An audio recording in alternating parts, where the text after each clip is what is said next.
ওই কালিমার দাওয়াত নিয়ে যাও। সামাউন দরবেশ বলেন, আল্লাহ, ও আল্লাহ, এই বাদশার এত সেনা সৈন্য, এত প্রজা রয়েছে, এত সৈনিক তার আছে, আল্লাহ গো, আমি যদি একা গিয়ে কালিমার দাওয়াত দেই আমাকে শেষ করে ফেলবে, আমি শেষ হয়ে যাব, তাদের সাথে আমি কুলাইতে পারবো না। কি কয়? কুলাইতে পারবো না। আল্লাহ বলেন তোমাকে পারতে হবে। কি কয়? কয় আল্লাহ বলেন তোমাকে পারতে হবে। সামাউন দরবেশ বলেন, আল্লাহ, ও আল্লাহ,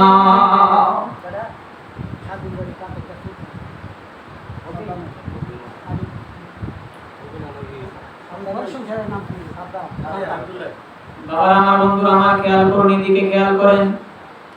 ও সামাউন বলেন, আল্লাহ তোমার কাছে মাফ চাই, ক্ষমা চাই, আমি পারবো না গো আল্লাহ, আমাকে এত বড় দায়িত্ব দিও না, আমি পারবো না। আল্লাহ বলেন তোমাকে পারতেই হবে। আল্লাহ বলেন পারতেই হবে। সামাউন দরবেশ বলেন, আল্লাহ আমি পারবো না। সামাউন এক পর্যায়ে আল্লাহ পাক বলেন, হে সামাউন শোনো, তোমাকে পারতে হবে। আল্লাহ পাক বলেন, আল্লাহ তুমি যে বলতেছো আমাকে পারতেই হবে, আমি কিভাবে তাদের সাথে পারবো? আল্লাহ বললেন, ও সামাউন শোনো, আমি তোমাকে 1000 মানুষের শক্তি দান করব। সুবহানাল্লাহ। কয় হাজার? 1000 মানুষের শক্তি আমি তোমাকে দান করব। সামাউনকে আল্লাহ তাআলা 1000 মানুষের শক্তি দান করলো। সামাউন এখন একটা কুমান দিল, বাঘের মতো আওয়াজ করলো, তরবারি এমন ভাবে ঘুরায় মানুষ তরবারি দেখতে পায় না। সুবহানাল্লাহ বলেন না? তরবারি চোখে দেখা যায় না গো। ওই সামাউন খুশিতে বাকবাকুম হয়ে গেল। আল্লাহ ডাক দিয়ে বলেন, সামাউন এত খুশি হইও না। ঠিক আছে? এত খুশি হইও না, আমি তোমার 1000 শক্তি, 1000 মানুষের শক্তি আমি তোমার চুলের মাঝে রেখে দিলাম। কিসে? কয় তোমার চুলের মাঝে রেখে দিলাম। তোমার এই মাথার চুলগুলো দুটি দিয়ে কেউ তোমার হাতে পায়ে বাঁধে, তাহলে তোমার শক্তি পানি পানি হয়ে যাইবে। আমি জানি আর তুমি জানো, আর কেউ যেন এই গোপন খবর না জানে, তোমার স্ত্রীকেও তুমি বলবা না। পুরুষেরা শুনে নাও, সব কথা স্ত্রীর কাছে বলতে নাই। কাজ কর্ম করো, বুঝে পরামর্শ করে করো, কিন্তু সব কথা বলিও না। যদি বলো তাহলে পেস লাগবে। লাগবে কি লাগবে না? লাগবে। শোনেন কিভাবে লাগে দেখেন। আদরের বউর কাছে বলে দিছে, কয় বিবি গো, আমি এক সময় একটা কাজ করছি, মানুষ খুন করছি, কেউ জানে না রে বিবি, আজকে তোমার কাছে কইলাম। এই কথা কোয়ার পরে কিছুদিন পরে যাওয়ার পরে স্বামী স্ত্রীর মাঝে ঝগড়া হলো। স্বামী এমন পিটা দিল, পিটানের খেলায় কয়, গোলামের ভূত, ও গোলামের ভূত, তুই বুঝা রাখিস, জান্না রাখিস, তোর এমন শিক্ষা দিমু, তুই যে অমুকের ছেলেরে খুন করছ, এটা পুলিশের কাছে গিয়ে কইয়া দিমু। কি কয়? পুলিশের কাছে কইয়া দিমু, তোর পুরান বাপটা হামু। কি কয়? পুরান বাপটা হাইব। খুব খেয়াল করে শুনেন যুবক, সব কথা বলিও না। যে কোনো কাজ করবেন পরামর্শ করে করেন, তাতে কোনো সমস্যা নেই। তাদের কাজে সহযোগিতা করেন। তারা একটা কম্বল ধুইতেছে, ধরেন পরিষ্কার করতেছে, আপনি এই কম্বলটা তার সাথে সহযোগিতা করেন। অনেকগুলো কাপড় চাপড় সে ধোয়ার জন্য নিচ্ছে, আপনি তাকে সহযোগিতা করতে পারেন, কিন্তু সকল কথা বলতে পারবেন না। ও বন্ধুরা আমার, কেন লাইলাতুল কদর নাজিল হলো? এই সূরা কেন নাজিল হইল? শুনে নেন। ও বন্ধু, নবীজি আলোচনা করতেছেন, ওই সামাউন দরবেশ চলে গেল বাড়িতে। বাড়িতে গিয়ে বলতেছেন, বিবি গো, ও বিবি শোনো, আমি জালিম বাদশার কাছে কালিমার দাওয়াত নিয়ে যাব। কি কয়? জালিম বাদশার কাছে কালিমার দাওয়াত নিয়ে যাব। কয় ও কি তুমি তো একা? কয় একা থাকতে পারি, কিন্তু আমার গায়ে এত শক্তি আল্লাহ দিয়েছে গো, 1000 মানুষের শক্তি আমার বাহুতে আছে। এই বলিয়া ওই জালিম বাদশার দরবারে গেল। বাদশা, বাদশা, তুমি কোথায়? বাইরে আসো। ভাই কি হয়েছে? ওই এই দুনিয়ার জমিনে এই নীল আসমানের নিচে একমাত্র ইবাদত চলবে লা ইলাহা ইল্লাল্লাহ। আল্লাহু আকবার বলেন না? ওই একমাত্র ইবাদত চলবে আল্লাহ, যে আল্লাহ আসমান, সাতটা আসমান সৃষ্টি করেছেন, বিনা খুঁটিতে ঝুলিয়ে রেখেছেন, যে আল্লাহ চন্দ্র সূর্য দিয়ে আলো দেয়, যে আল্লাহ বাতাস দেয়, পানি দেয়, সমস্ত খাদ্য যে আল্লাহ দেয়, ওই আল্লাহর ইবাদত ছাড়া এই দুনিয়ার জমিনে আর কারো ইবাদত চলবে না। চোখগুলো বড় বড় করে বলতেছেন, এই আমরা চিনো? বাদশাহ কইতেছে, আমরা চিনো? আমার দেখছো সেনা সৈন্যের অভাব আছে? তোর যদি ফেরেশতা ধরে তোর একা ভোকায় আইব সব একবার মুহূর্তে শেষ করে দিব। কার সামনে কথা কথা? সামাউন কয়, এই বাদশা শোনো, তুমি যে ক্ষমতা দেখাইতেছো, আমার তো এক বাহুতে 1000 মানুষের শক্তি আছে। সুবহানাল্লাহ। সুবহানাল্লাহ। ওই কয় কি একটু পরীক্ষা করি। ওই বাদশা বললেন তাকে অ্যাটাক করো, আক্রমণ করো। আক্রমণ যখন করলো, তরবারিটা এমন ভাবে চালায়, এমন ভাবে ঘুরায়, মুহূর্তের মাঝে শয়ে শয়ে সেনা সৈন্য জমিনে পড়ে গেছে। সুবহানাল্লাহ। কয় বাদশা আরো আসেনি? কয় আরো তো আছে। কয় তোমার 1000 সৈন্য যদি থাকে, কিন্তু আমি সামাউনকে আর কেউ আটকায় রাখতে পারবে না। এখন এই শক্তি দেখে বাদশা অবাক হয়ে গেছে। হায়, কিভাবে তাকে কিভাবে পরাস্ত করা যায়, তাকে কিভাবে হারানো যায়? একটা বুঝির বলতেছেন, হুজুর একটা কাজ করেন। তারা তো বলতেছেন ঠিক আছে বাদশা, শুনেন একটা কাজ করেন। কই কি? কই তারে এইভাবে গায়েব করতে পারবে না, গায়েব করার একটা পদ্ধতি আমার কাছে আছে। কই কি কর? ও হয়, একটা পদ্ধতি আমার কাছে আছে। কই কি পদ্ধতি?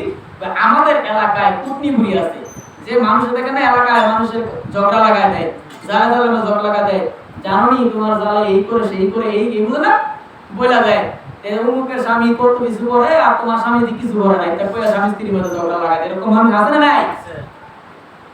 ওই ওসির গিয়ে বলতেছেন, বাদশা শুনেন, আপনি যদি কিছু স্বর্ণ মুদ্রা দেন তাহলে আমি অতি তাড়াতাড়ি এটা শেষ করে দিব। কই নেও স্বর্ণ মুদ্রা জায়গা নেও, সমস্যা নাই।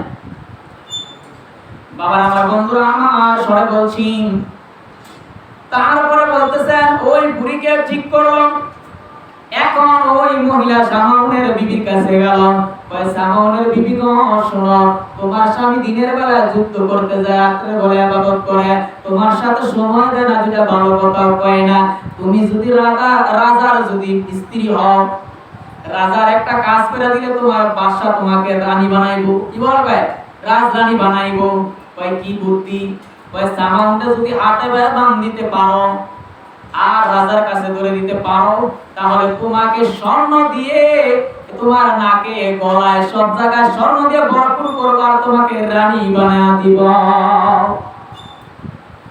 মহিলারা দেখবেন একটু বেশি কিছু বলে স্বর্ণের উপর কথা বলে অতি তাড়াতাড়ি গইলা যাবে, ঠিক না রেডি? স্বর্ণের কথা হইন না, বেচারি মাথা গেছে নষ্ট হইয়া ওই কোন কি রশি না দিয়ে বাইন্দা দিন মনে সমস্যা নাই। ঠিক আছে? ও বন্ধুরা আমার, আল্লাহ বলিরা দেখবেন রাতের প্রথম অংশে ঘুমায়, আবার তৃতীয় অংশে তাহাজ্জুদের নামাজ পড়ে কি পড়ে না? ও বন্ধুরা আমার, আল্লাহ বলি ওই এশার নামাজ সালাত আদায় করে ঘুমিয়ে পড়লেন। তার বিবি হাতে বাঁধ দিল, পায়ে বাঁধ দিল। ঘুম থেকে যখন তাহাজ্জুদের সময় হলো গো, তখন থেকে হাতে বাঁধ পায়ে বাঁধ। যখন হাতে বাঁধ আর পায়ে বাঁধ, আল্লাহ তাআলা জিজ্ঞেস করে দিলেন, ও সামাউন শোনো, তোমার হাতে পায়ে যদি কেউ বাঁধ দেয়, তুমি একটা বাক্য বলবা, সাথে সাথে ছিঁড়ে যাবে। সুবহানাল্লাহ। সুবহানাল্লাহ। সামাউন যখন হাতে পায়ে বাঁধ দিল, তখন বলল লা ইলাহা ইল্লাল্লাহ, যখন বলল সাথে সাথে ছিঁড়ে গেল। সুবহানাল্লাহ। সুবহানাল্লাহ। এই দেখা বিবি কো, বাবা রে বাবা, এত বড় রশি দিয়ে বাঁধ দিলাম, পোক্তা রশি, হ্যাঁ বড়ি দিয়ে না কাটলে কাটতো না, এটা দিয়ে অটোমেটিকলি ছিঁড়ে গেছে। আমার স্বামী তো শক্তি কম না। তখন পরিবারের দিন আইছে, কই কি গো খবর কি তোমার স্বামীর? বলে কই না, যেই রশি দিছেন এই মোড়া রশি চলতো না, ছিঁড়া হয়। কই আমি সিওর এনে দিব না, তাহলে আমি দিবা। বলে ঠিক আছে দিয়ে। ও বন্ধুরা আমার, মোটা মোটা এরকম শিকল দিল, দেওয়ার পরে হাতে তালা লাগাইলো, পায়ে তালা লাগাইলো, পরের দিন আবার পায়ে তালা লাগাইলো, হাতে তালা লাগাইলো। আল্লাহর নবী গো তাহাজ্জুদের নামাজ পড়বে, দেখে হাতে শিওল, পায়ে শিওল, লড়তে পারতেছে না। সামাউন দরবেশ যখন বলল লা ইলাহা ইল্লাল্লাহ বলার সাথে সাথে ও শিকল ছিঁড়ে পানি পানি হয়ে গেছে। আইতাছি আল্লাহ তাআলা কোরআন কারিমে কেন এই কথা বললেন দেখেন, শুনেন, শুনবেন, তো জানেন, জানতে হবে না বাবা, জানা দরকার কি না? কেন হাজার মাসের চাইতেও এই লাইলাতুল কদর উত্তম, কেন সারা রাত জাগ্রত থাকবেন? দেখেন, শুনেন, এই কথা যখন বলল ওই বুড়িমা বলতেছে, কুটনি বুড়ি বলতেছে যে কি করলা, কই বাংছো নাকি? কই কইেন না, সিও দিয়া বাংছি, তালা লাগাইলাম, খালি লা ইলাহা ইল্লাল্লাহ কইতে দেরি, সিলতে দেরি না, আল্লাহু আকবার বলবো। কই তাহলে তাহলে কি আর পারা যাইতো না? কই দেহি একটা বুদ্ধি তো অবশ্যই থাকতো, কারণ শক্তি যেহেতু আছে, একটা দুর্বল জায়গা আছে, কথা বলেন ঠিক না ঠিক? মহিলা যত শক্তিশালী হোক না কেন, তারা যখন চুলের গুড়িতে ধরা হয় তখন তার শক্তি পানি পানি হয়ে যায়, কথা বলেন ঠিক না ঠিক? এজন্য আবার এই ওয়াসি না কিন্তু মহিলার চুল ধরেন না, ধরে না দেন, আল্লাহ রাস্তে মাফ চাই, ক্ষমা চাই দেন, মা বোনদের ইজ্জত রক্ষা করবেন। মা বোনেরা আপনাদের পোশাক আর মহিলার পোশাক হলেন আপনারা, এটা আল্লাহ তাআলা কোরআন কারিমে বলেছেন। ওইদিকে যাচ্ছি না, আমার কথা হলো আমি আমার সময়ের ভিতরে শেষ করতে হবে। বাবা আমার, বন্ধুরা আমার, এই কথা যখন বললাম ওই বুড়িমা বলতেছেন শোনো, তোমার স্বামীকে ভালো করে যত্ন নিবা, আর বলবা স্বামী হে তোমার এই শক্তিটা পানি করার কোন পদ্ধতি আছে কি? এই পরামর্শ তুমি জানতে চাইবা, গোপন রহস্য জানবা। ওই বুড়ি যখন এই বুদ্ধি দিল, পরের দিন আবার যখন যুদ্ধ থেকে বাড়িতে আসলো, ওই সামান দরবার আসার পরে রাতে খুব আদর যত্ন দিয়েছে। আসার পরে সাথে সাথে আমজা মাইরা তৈরা আর ওযুর পানি দিয়ে দিয়েছেন হাত মুখ ধোয়ার জন্য। তখন ঘরে খানা দিল, খুব আদর যত্ন করে। স্বামী একটা কথা ছিল, কি কয়? ওই একটা কথা ছিল, যদি আপনি কথাটা বলতেন, আমরা জানাইতেন, আমার কাছে বড় ভালো লাগতো। বিবি কি কথা? ওই এখন বলবো না, ঘুমানোর সময় করব। আছে না? দেখেন মহিলারা যদি কিছু কয় স্বামীরে, ও একটা কথা কর আছে, তখন স্বামী ভিতরে গেলে বালপিটি শুনবে, আরে বউ জানি কি কই ভুগছিল, আমার বউ জানি কি কই ভুগ, এই চিন্তা করে, কথা ঠিক না ঠিক? তো বেচারা কইতেছে, ওই আল্লাহর ওলি বলতেছেন কি জানি কইবো, কি জানি কইবো। রাতটা যখন ঘুমাইতে গেছে, স্বামী হে একবার এসে রাইখা মাথা কইবো আমরা গোপন কথা, আছে না নাই? আর লোকেরা খুব ভালো জানে, একবার এসে রাখবো মাথা, রাতের বেলা কইবো আমরা গোপন কথা, আছে না নাই? আছে। ও যুবক শোনো শোনো, এক বালিশের মাঝে এখন দুই বালিশ না, দুই বালিশ এক হয়ে যায়, কথা বলেন ঠিক না বেঠি? দুই বালিশ যখন এক হয়ে গেছে, এখন বলে স্বামী হে, তার কপালে একটা চুমা দিল। স্বামীর কপালে চুমা দেওয়ার পরে স্বামীর মনটা খুলে গেছে। চুমা যখন দিল, বলে স্বামীর মনটা খুলে গেছে। বলতেছেন বিবি হে বলো না, কি বলবে? কয় স্বামী তোমার এই শক্তির কোন রহস্য আছে? কয় বিবি রে এই শক্তির রহস্য আছে রে বিবি, আমি আর আল্লাহ ছাড়া আর কেউ জানে না। কয় তাই নাকি? আমার একটু বলা যাইবো না? আমি তোমার খুব ভালোবাসি, আমার একটু বলো না।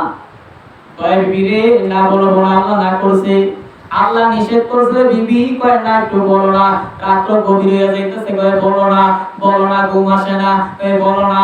তখন মনটা যখন বইলা গেল, তখন সামান ধরে বলে বিবি কারো কাছে বলিস না, হে বিবি কারো কাছে বলিস না, এ আমার মাথার চুল যদি কেউ কাইটা আমার হাতে পায়ে বাঁধে গো, আমার 1000 মানুষের শক্তি পানি পানি হয়ে যাইবে।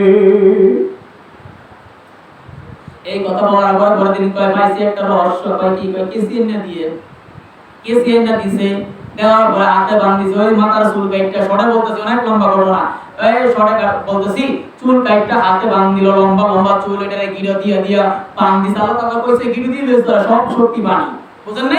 গিরো দি তাহলে সারে আমার হোক বা নরমাল জন্য হোক, তোমার চুল দিয়ে যদি মাথায় হাতে পায়ে গিরো দেয়, তো তোমার শক্তি বানি হয়ে যাবে। আল্লাহু আকবার।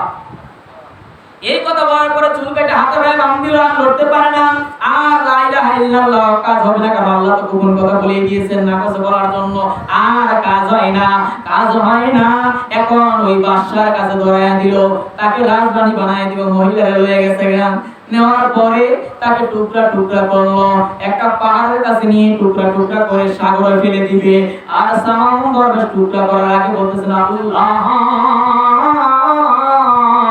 তুমি ছাড়া আমার কেউ নাই, আল্লাহ তুমি ছাড়া আমার আর কেউ নাই, আমি ভুল করেছি, আমাকে মাফ করে দাও। এই কথা ডাকতেছে। তারপর টুকরা টুকরা করার পরে আল্লাহ তাআলা জিবরাইলকে বলেন, জিবরাইল যাও ওই টুকরাগুলো হাতে নাও, হাতে নিয়ে এক একটা টুকরা জায়গায় জায়গায় বসায় দাও, আমি আল্লাহ তাকে জীবিত করে দিব। আল্লাহু আকবার বলেন। আল্লাহু আকবার বলার পরে বন্ধু ওই টুকরাগুলো হাতে নেওয়ার পরে জিবরাইল আমিন এভাবে লাগায়, জোড়া লেগে যায়, জোড়া লেগে যায়। জোড়া লাগার পরে গো ওই মানুষটা আবার জিন্দা হয়ে গেল, ওই আল্লাহর ওলি জিন্দা হয়ে গেল, বাঘের মতন গর্জন দিল। মনে হয় ভূমিকম্প হইছে, বাদশাহ কই ভূমিকম্প হইতাছে, উজিরে কয় ভূমিকম্প না, এটা হলো সমুদ্র বেশের চিল্লানি। চিৎকার মেরে বলেন আল্লাহু আকবার, আল্লাহু আকবার। গিয়া রাজারা কয় সুনার মুড়িটা বইটা কয় না বুঝছ না, তুই আমার সব শেষ করে দিছ, আমরা টুকরা টুকরা কথা রানী হবি, আজকে তোর টুকরা টুকরা করব। আজকে প্রথমে ধরছে গিয়া বিবির চুলের মুড়ির মধ্যে ধরার পর আল্লাহ তাআলা বলেন, সামাউ সাবধান, মেরো না, তাকে তালাক দিয়ে দাও। আল্লাহু আকবার বললা, আল্লাহু আকবার। কোন থেকে শুরু হলো তালাক? আল্লাহু আকবার বলেন, আল্লাহু আকবার। সময় হয়ে গেছে বাবা। তালাক যখন দিল, ওই তাকে টুকরা টুকরা করে কসুর মতো সব ফিনিশ। আল্লাহু আকবার, আল্লাহু আকবার। জালিমার রাখা যায় না, কথা বলেন ঠিক না বেটি? ঠিক। বাবারা আমার বন্ধুরা আমার, তখন আল্লাহ তাআলা আল্লাহ রাসূল যখন এই ঘটনা বললেন, বলার পরে সাহাবীদের মনটা খুব খারাপ, মন খুব বেজার হয়ে গেছে, বুঝছেন? মনটা বেজার হয়ে গেছে। তারপরে আল্লাহ তাআলা এই কোরআনুল কারীমের আয়াত নাযিল করে দিলেন। এলে বললেন বিসমিল্লাহির রহমানির রহিম। দেখেন আল্লাহ তাআলা কি বলেন, লাইলাতুল কদরি খায়রুম মিন আলফি শাহর। আল্লাহু আকবার বলেন, আল্লাহু আকবার। আমার এই দিনটা, এই রাতটা হলো 1000 মাসের চাইতে উত্তম। ওই যে সামান ধরবে 1000 মাস, 1000 মাস পর্যন্ত যে দিনের বেলা ধর্মযুদ্ধ করছে, রাতে ইবাদত করছে, এই ইবাদত